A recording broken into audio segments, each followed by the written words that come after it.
नमस्कार मित्रांनो, आपण आजच्या व्हिडिओमध्ये फ्युचर परफेक्ट टेन्स बद्दल जाणून घेणार आहोत, ज्याच्यामध्ये positive sentence, negative sentence, yes no type sentence किंवा WH क्वेश्चन असेल तर यांचं स्ट्रक्चर कसं असतं हे आपण एक्झाम्पल सोबत समजून घेणार आहोत. ठीक आहे, तर चला आपण सुरू करूया. आणि याच्यामध्ये महत्वाची गोष्ट ही राहते की परीक्षेमध्ये वगैरे ज्या गोष्टी विचारल्या जातात ते डायरेक्ट क्वेश्चन विचारला जातो, जसं की फ्युचर परफेक्ट टेन्स मधलं कोणतं वाक्य किंवा कोणतं बरोबर आहे की कोणतं चुकीचं आहे हे पण ओळखायला विचारलं जातं. तसंच याचा ऍक्टिव्ह वॉइस बनवायचं असेल किंवा पॅसिव्ह वॉइस बनवायचं असेल त्यावेळेसही मदत घेतली जाते. त्याचबरोबर क्वेश्चन टॅग बनवायचं असेल तर त्यावेळेस पण या टेन्सची आपल्याला फार मदत होते. ठीक आहे, तर चला आपण सुरू करू. याच्यामध्ये पहिलं टाईप राहतो तो म्हणजेच पॉझिटिव्ह सेंटेन्स. आता पॉझिटिव्ह सेंटेन्स कसं असणार, म्हणजेच आपल्याला म्हणायचं की त्यानं काम केलेलं असेल, म्हणजे एखादी कृती पूर्ण झालेली असेल भविष्य काळामध्ये किंवा पूर्ण झालेली नसेल, अशा गोष्टी सांगायच्या असतील तर त्याच्यामध्ये फ्युचर परफेक्ट टेन्स येतो. एखादी गोष्ट पूर्ण झाली नाही म्हणजे झालेली नसेल का हे विचारायचं असेल तेव्हा पण याचाच वापर होतो. ठीक आहे, तर याचा थोडक्यात अर्थ काय, तर भविष्य काळामध्ये एखादी क्रिया पूर्ण झालेली असेल किंवा नसेल किंवा झालेली असेल का असं विचारायचं असेल तर त्यावेळेस या टेन्सचा वापर होतो. ठीक आहे, तर चला आपण सुरू करूया. याच्यामध्ये सर्वात पहिलं वाक्य येतं ते म्हणजेच पॉझिटिव्ह सेंटेन्स. मग त्याचं स्ट्रक्चर राहतं सब्जेक्ट, नंतर विल हॅव, काय सब्जेक्ट विल हॅव, नंतर वर्बचा थर्ड फॉर्म आणि शेवटी ऑब्जेक्ट. काय स्ट्रक्चर, सब्जेक्ट विल हॅव, नंतर वर्बचा थर्ड फॉर्म आणि शेवटी ऑब्जेक्ट. मग आपण याला एक्झाम्पल घेऊन समजून घेऊया. जसे की आपण प्ले हा शब्द घेतला, काय प्ले हा वर्ब घेतला, तर प्लेचा थर्ड फॉर्म राहतो प्लेड. प्लेचा थर्ड फॉर्म काय राहतो, प्लेड. तर हे तुम्हाला माहित असायला पाहिजे, त्याच्यावर आपण एक व्हिडिओ बनवला आहे, तो पण तुम्ही पाहू शकता, ज्याच्यामध्ये आपण वर्बचे 3 फॉर्म घेतलेले आहेत. ठीक आहे, तर मग हा काय वर्बचा थर्ड फॉर्म. आणि आपल्याला परफेक्ट टेन्स म्हटला की त्याच्यात वर्बचा थर्ड फॉर्मच येतो. ठीक आहे, मग इथं वर्बचा थर्ड फॉर्म आहे, मग आपण प्ले घेतला, मग काय आय हे झाला subject, will have, I will have, वर्बचा थर्ड फॉर्म प्ले, फुटबॉल.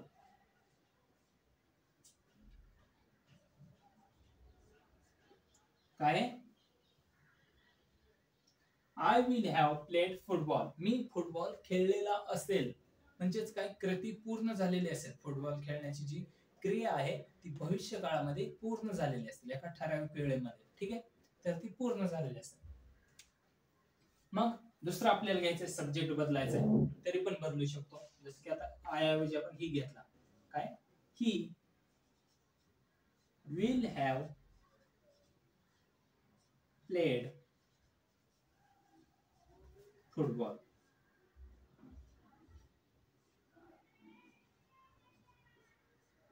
काय he will have played football, त्याने फुटबॉल खेळलेला असेल. म्हणजेच इथं काय, तर जे वाक्याचं स्ट्रक्चर आहे ते सब्जेक्टवर डिपेंड करत नाही. फ्युचर टेन्स मध्ये ते सब्जेक्टवर डिपेंड करत नाही. तिथं विल हॅव हेच येणार, सब्जेक्ट कोणताही असो. मग सब्जेक्ट कोणते कोणते येतात, आय, यू, वी, दे किंवा शी, ही, राम, असे कोणतेही सब्जेक्ट असतो. मग यातला कोणताही सब्जेक्ट असला तरी स्ट्रक्चर मात्र हेच राहणार आहे. कारण आपण म्हणजे इथं आणखी येऊ शकतात कोणतेही ETC लिहूया आपण, म्हणजेच आणखी दुसरे कोणतेही सब्जेक्ट आले तरी पण स्ट्रक्चर मात्र सेम आहे. कोणता सब्जेक्ट विल हॅव, वर्बचा थर्ड फॉर्म आणि शेवटी ऑब्जेक्ट. ऑब्जेक्ट प्रेझेंट असेल तर ते लिहिलं जातं.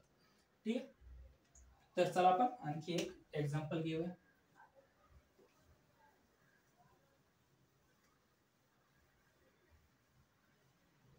आता पुढचा वर्ब घेऊया आपण वॉच. काय वॉच, वॉच म्हणजे पाहणे. वॉचचा थर्ड फॉर्म काय होईल, वॉच्ड. काय, वॉचचा थर्ड फॉर्म वॉच्ड. मग त्याचं एक्झाम्पल कसं येईल, मग त्यांनी टीव्ही पाहिलेला असेल, मग काय, दे विल हॅव, वर्बचा थर्ड फॉर्म काय, वॉच्ड टीव्ही. काय, they will have watched TV, त्यांना टीव्ही पाहिलेला असेल. ठीक आहे, तर हे झालं पॉझिटिव्ह वाक्याबद्दल. तर चला आपण आता एक निगेटिव्ह वाक्य पाहूया. आता निगेटिव्ह वाक्याचं स्ट्रक्चर पाहू पहिल्यांदा, नंतर एक्झाम्पल घेऊया. तर आता स्ट्रक्चर मध्ये काय येईल, सब्जेक्ट, नंतर विल नॉट, काय, विल नॉट हॅव, नंतर वर्बचा थर्ड फॉर्म आणि शेवटी ऑब्जेक्ट.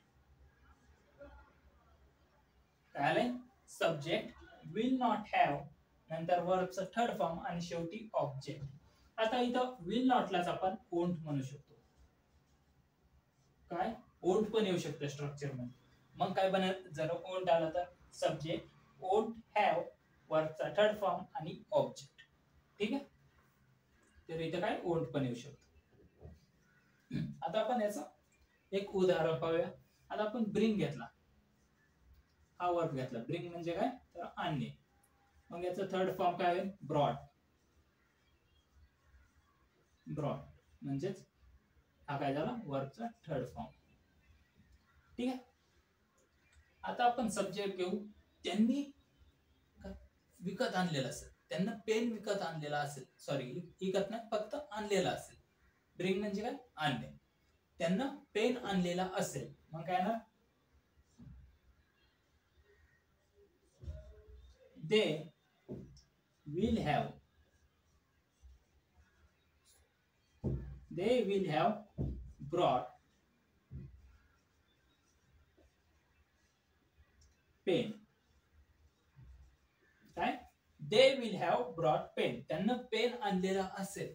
आता निगेटिव्ह बनवायचं आपल्याला, त्यांना पेन आणलेला नसेल, मग काय ना,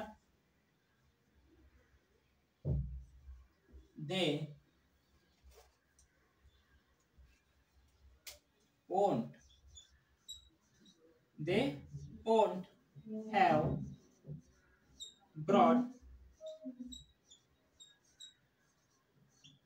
पेन. तर काय, त्यांना पेन आणलेला नसेल. they won't have brought pen, त्यांना पेन आणलेला नसेल. they will have brought pen, त्यांना पेन आणलेला असेल. आता won't ची जागा आपण दुसरा काय घेऊ शकतो, तर will not. जर will not घेतलं तर काय होईल, they will not have brought pen. ठीक आहे, won't आणि will not हे दोघं सारखेच आहेत. ठीक आहे, तर हे झालं एक्झाम्पल. आता आपण पुढे जाऊया.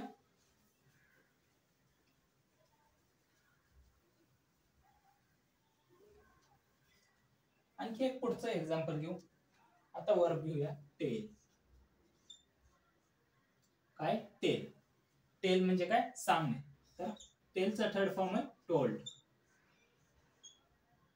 तर हे फॉर्म माहित असणं गरजेचं आहे, ज्याच्यामुळे आपल्याला परफेक्ट टेन्स बनवायला अवघड जाणार नाही. ठीक आहे, तर चला आपण सुरू करू. आता रामनं सांगितलेलं असेल, मग काय होईल, रामनं सांगितलेलं असेल, मग सब्जेक्ट कोण आहे, Ram will have told. Ram will have told, रामनं सांगितलेलं असेल. तसंच रामनं सांगितलेलं नसेल, राम वोंट हॅव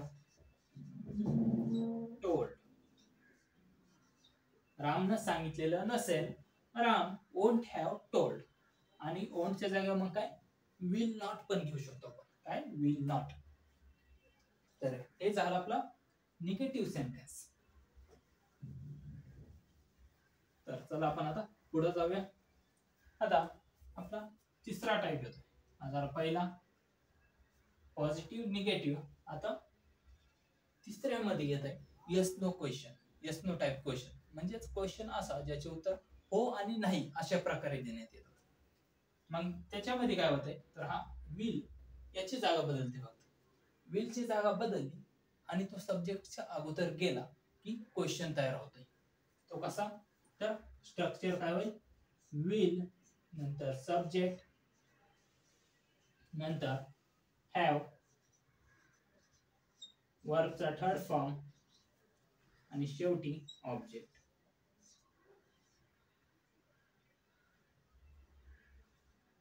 ठीक आहे. तर काय विल सब्जेक्ट हॅव वर्बचा थर्ड फॉर्म आणि ऑब्जेक्ट. तर हा झाला येस नो टाइप क्वेश्चन. तर चला आपण एक्झाम्पल घेऊन समजून घेऊ. ठीक आहे. आता त्यानं विचारलेलं असेल का असा प्रश्न विचारायचा आपल्याला. विचारलेलं असेल का म्हणजे काय आस्क. विचारणे म्हणजे काय आस्क. मग आस्कचा थर्ड फॉर्म येतो आस्क. याला काय ईडी लागले म्हणजे हा काय रेग्युलर वर्ब आहे. रेग्युलर वर्ब म्हणजे काय होतं वर्बच्या थर्ड फॉर्म आणि सेकंड फॉर्म आणि थर्ड फॉर्म मध्ये ईडी लागतो. तर याच्यात पण ईडी लागलेला आहे त्याच्यामुळे हा काय रेग्युलर वर्ब आहे. ठीक आहे. तर चला आपण आता एक्झाम्पल समजून घेऊया. आता याच्यामध्ये आपल्याला राम हा सब्जेक्ट घ्यायचा आहे. मग कसं घेणार आपल्याला क्वेश्चन विचारायचं. रामनं क्वेश्चन विचारायचं. राम हा काय सब्जेक्ट. मग पहिल्यांदा विल नंतर सब्जेक्ट काय राम नंतर हॅव वर्बचा थर्ड फॉर्म आस्क्ड. आता आपण ऑब्जेक्ट पण घेऊया क्वेश्चन.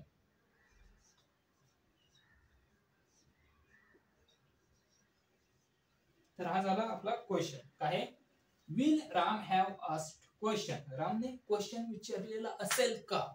मग याचे उत्तर किती येणार दोन येतात. पहिला यस आणि दुसरा उत्तर येणार नो. उत्तर काय आले याचे तर दोन आले. हा काय क्वेश्चन आहे येस आणि नो. मग याचे उत्तर दोन येत आहेत येस नो टाइप मध्ये त्याच्यामुळे याला येस नो टाइप क्वेश्चन म्हटलं जातं. मग उत्तर काय येणार त्याचा सब्जेक्ट म्हणजेच राम नंतर will have Ram will have asked question. हो रामनं क्वेश्चन विचारलेला असेल म्हणजेच काय क्रिया पूर्ण झालेली असेल. वाचनात काय विचारलंय प्रश्न विचारण्याची क्रिया पूर्ण झालेली असेल का भविष्यकाळामध्ये. आणि खाली उत्तर काय दिलं हो Ram will have asked question म्हणजेच रामनं भविष्यकाळात प्रश्न विचारण्याची क्रिया पूर्ण झालेली असेल. मग दुसरं क्रिया पूर्ण झालेली नसेल असं म्हटलंय. मग काय येणार Ram won't have asked question.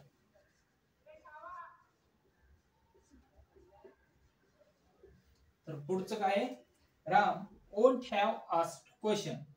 मग काय रामने प्रश्न विचारलेला नसेल. तर हे काय रामने प्रश्न विचारलेला नसेल. मग याचे उत्तर दोन आले येस नो टाइप मध्ये. पहिला will Ram have asked question. रामने प्रश्न विचारलेला असेल का यस आणि नो अशी दोन उत्तर आले त्याच्यामुळे याला येस नो टाइप क्वेश्चन म्हटलं जातं. ठीक आहे.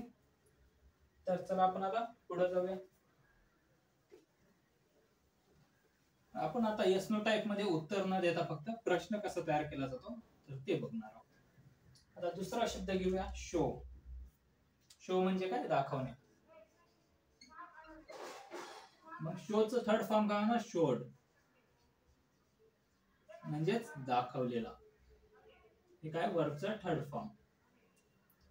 मग त्यांनी दाखवलेलं असेल का मग काय ना दे दाखवलेलं असेल का प्रश्न. मग काय ना प्रश्न कसा तयार होतो विल नंतर सब्जेक्ट आहे दे नंतर हॅव, वर्बचा थर्ड फॉर्म काय showed. Will they have showed, त्यांना दाखवलेलं असेल का. ठीक आहे, मग ह्यात काय आहे विल सब्जेक्ट हॅव आणि वर्बचा थर्ड फॉर्म. ठीक आहे, तर हे झालं येस नो टाइप क्वेश्चन. त्याचप्रमाणे विलच्या जागी जर ओंट आलं, याच्यामध्ये जर विलच्या जागी ओंट आलं तर हे काय झालं मग negative yes no type question. Won't subject have वर्बचा थर्ड फॉर्म आणि शेवटी ऑब्जेक्ट आणि क्वेश्चन मार्क. ठीक आहे, तर याच्यात काय ओंट सब्जेक्ट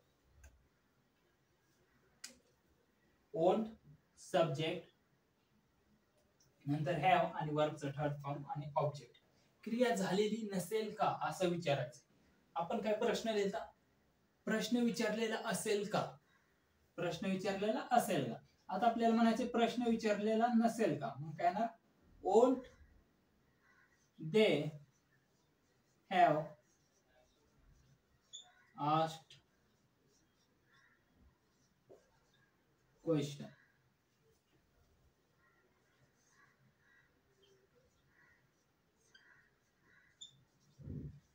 त्यांनी प्रश्न विचारलेला नसेल का, won't they have asked question म्हणजेच वोंट सुरुवात झाली म्हणजे काय तर negative yes no type question आहे. ठीक आहे, आता याच्यामध्ये चार प्रकार झाले आपल्या वाक्यांचे. किती? चार, ज्याच्यामध्ये पॉझिटिव्ह सेंटेन्स, निगेटिव्ह सेंटेन्स, नंतर positive yes no type question आणि negative yes no type question. आता शेवटचा प्रकार आहे तो म्हणजे WH क्वेश्चन. आता WH क्वेश्चन म्हटलं तर त्याची सुरुवातच WH न होते. WH वर्ड काय हा WH वर्ड. नंतर इथे येणार विल सब्जेक्ट, नंतर हॅव, नंतर वर्बचा थर्ड फॉर्म आणि शेवटी ऑब्जेक्ट. ऑब्जेक्ट प्रत्येक वाक्यात आलाय पण प्रत्येकामध्ये तो येणं गरजेचं नाही. जसं की याच्यामध्ये आलाय क्वेश्चन, हे काय ऑब्जेक्ट आहे पण काय वाक्यांमध्ये येत नाही. ठीक आहे, मग हे येत नाही कशामुळे तर हे ऍक्टिव्ह सेंटेन्स आहे. ऍक्टिव्ह सेंटेन्स असेल तर त्याच्यात ऑब्जेक्टचं महत्व नसतं. ठीक आहे, ते लिहिलं जातं किंवा लिहिलंही जात नाही. तसंच पॅसिव्ह वॉइस असेल तर त्याच्यामध्ये सब्जेक्टचं महत्व नसतं, म्हणजेच कर्ता कोण आहे हे पॅसिव्ह वाक्यात गरजेचं नसतं. तसंच जर याच्यात ऍक्टिव्ह असेल तर मग त्यात कर्म गरजेचं नसतं. ठीक आहे, तर हे त्याचप्रमाणे ऑब्जेक्ट कधी कधी लिहिला जात नाही. आता WH वर्ड बद्दल बोलायचं झालं तर त्याच्यात कॉमन शब्द येतात जे की WH पासून चालू होतात. जसे की what, where, why, how, when, which. ठीक आहे, तर हे शब्द आहेत काय what, where, why, how, when, which अशा प्रकारे जे WH पासून चालू होणारे प्रश्न आहेत, शब्द आहेत, त्यांना आपण WH वर्ड म्हणतो. आणि यांचा वापर करून आपण वेगवेगळे गोष्टी विचारतो. जसं की व्हॉट म्हणलं तर काय, तसंच वेअर म्हणजे कुठे. आता आपल्याला म्हणायचं की त्यानं काय विचारलेलं असेल असं म्हणायचं, मग काय म्हणणार व्हॉट, नंतर will subject have verb third form आणि ऑब्जेक्ट. तर चला आपण ते लिहून बघूया. काय म्हणायचं त्यानं काय विचारलेलं असेल, मग काय what will he have asked. आस्कचा थर्ड फॉर्म काय asked. What will he have asked, त्यानं काय विचारलेलं असेल. मग इथं व्हॉटचा वापर केला म्हणजे आपल्याला काय म्हणजे कोणती गोष्ट ती सांगावं लागेल. मग त्याच्या जागा आपण व्हॉटच्या जागी आपण जर काय लिहिलं वेअर लिहिलं. मग काय where will he have asked, त्याने कुठं विचारलेलं असेल. मग ते कुठं म्हणजे काय आपल्याला उत्तर देताना स्थळाबद्दल उत्तर आहे. तसंच वाय म्हणजे कारण विचारलं, हाऊ म्हणजे कसं, इथं जर हाऊचा वापर केला how will he have asked त्यानं कसं विचारलेलं असेल. ठीक आहे. Wien will he have asked. आता इथं आलं वेन. काय आलं? वेन. WH वर्ड काय घेतला? Wien. Wien will he have asked. त्यांना केव्हा विचारलेलं असेल. मग त्याचं उत्तर येणार ही will have asked at night. त्यानं रात्री विचारलेलं असेल. म्हणजेच इथं वेनचा वापर केला, मग आपण उत्तर कशात दिलं? टाइममध्ये. ठीक आहे. तर अशा प्रकारे WH शब्दांचा वापर करून आपण WH क्वेश्चन विचारतो. ठीक आहे. तर या सेशन मध्ये महत्वाची गोष्ट काय, तर हे WH क्वेश्चन असतील किंवा पॉझिटिव्ह असेल, निगेटिव्ह असेल, तर हे शब्द बनतात कसे, सॉरी हे वाक्य बनतात कसे. हे वाक्य तयार करण्यासाठी पॉझिटिव्ह असेल तर सब्जेक्ट विल हॅव वर्बचा थर्ड फॉर्म आणि शेवटी ऑब्जेक्ट. तसंच निगेटिव्ह सेंटेन्स असेल तर subject will not have verb third form आणि शेवटी ऑब्जेक्ट, किंवा विल नॉट ऐवजी आपण वोंटचा पण वापर करू शकतो. तसंच जर येस नो टाइप क्वेश्चन असेल, positive yes no type question, मग काय असणार? Will subject have verb third form आणि शेवटी object. Negative yes no type question असेल तर won't subject have verb third form आणि शेवटी ऑब्जेक्ट. जर WH क्वेश्चन असेल तर तो असेल WH वर्ड नंतर विल नंतर सब्जेक्ट नंतर हॅव नंतर वर्बचं थर्ड फॉर्म आणि शेवटी ऑब्जेक्ट. ठीक आहे. तर अशा प्रकारे स्ट्रक्चर आहे. मग याच्यात कॉमन क्वेश्चन विचारला जातो, जसं की मी म्हटलं होतं. मग तो कसं विचारणार? आपल्याला फ्युचर मध्ये बनवायचं, सॉरी फ्युचर परफेक्ट टेन्स बनवायचं. मग वाक्य आलं ही विल हॅव, मग इथे येणार ही रिकामी जागा आली, मग इथं काय येणार? Ask question.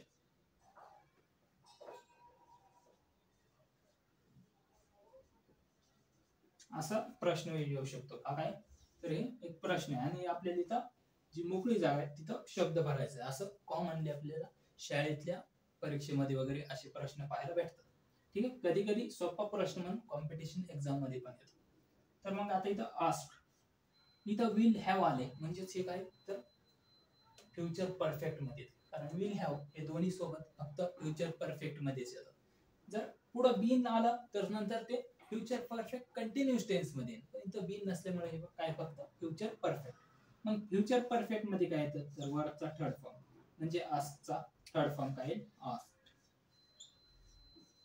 ठीक आहे. तर अशा प्रमाणे छोटे छोटे प्रश्न पण येतात जे की सोपे असतात, पण आपल्याला माहित असतात पाहिजे की स्ट्रक्चर काय.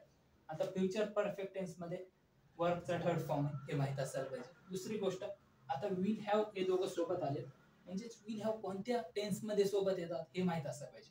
मग आपल्याला हे टेन्स बद्दल माहित असेल तर कळतं की विल हॅव ह्या कोणत्या फ्युचर परफेक्ट टेन्स मध्ये पॉझिटिव्ह वाक्य असेल तर त्याच्यात येतात. ठीक आहे. तर अशा प्रकारे सोपे सोपे प्रश्न येतात. आणि दुसरं डिपेंड राहतं ते क्वेश्चन टॅग बनवायचं असेल त्यावेळेस, आणि ऍक्टिव्ह आणि पॅसिव्ह वॉइस बनवायचं असेल त्यावेळेसही जर आपल्याला स्ट्रक्चर माहित असेल तर प्रॉब्लेम येतो. ठीक आहे.